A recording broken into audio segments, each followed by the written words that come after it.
सुवट वाला लडुआ।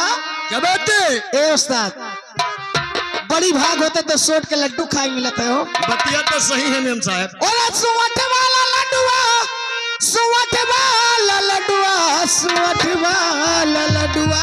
क्या बात है? अरे खूब बना हो सुवट वाला लडुआ, खूब बना हो सुवट वाला।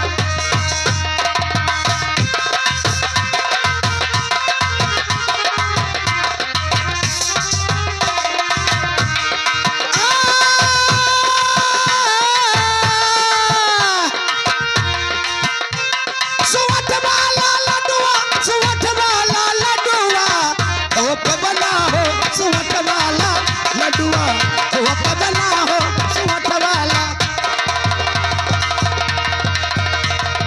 ए सुना हो, बोलो ना। पहला लडुआ के खावा क्या हो? धर्मा बूढ़े पुरनिया जाना तो के रात है। ए ये लडुआ लड़कक आजी है खाइन, आज है खाइन है, आजी है खाइन,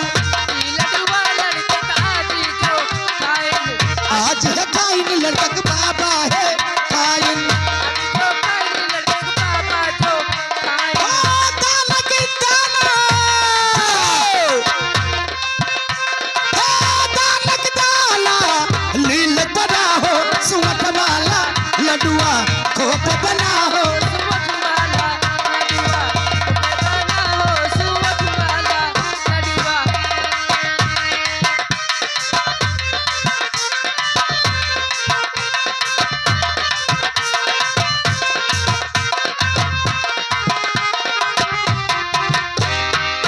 दूसरा लडुआ लड़कक बुआ है खाइन, बुआ है खाइन हो, बुआ है खाइन।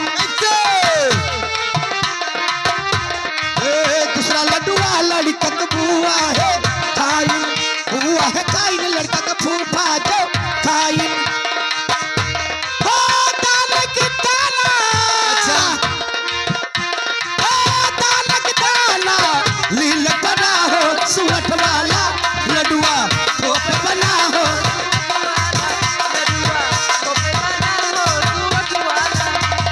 हेलो, ये लो, ये आ गया लड़का का मामा। अच्छा, लड़कों के मामा ग्राम मंडी के निवासी अपने भांजे के न्यौछावर में 21 रुपया देते हैं, पार्टी धनबाद देती है। आपका क्या ख्याल मेम साहब? ओ लेकिन हम कहा गए थे, क्या करिए हो? अरे लाल पियारा धुना धुनवा न भैया राजा,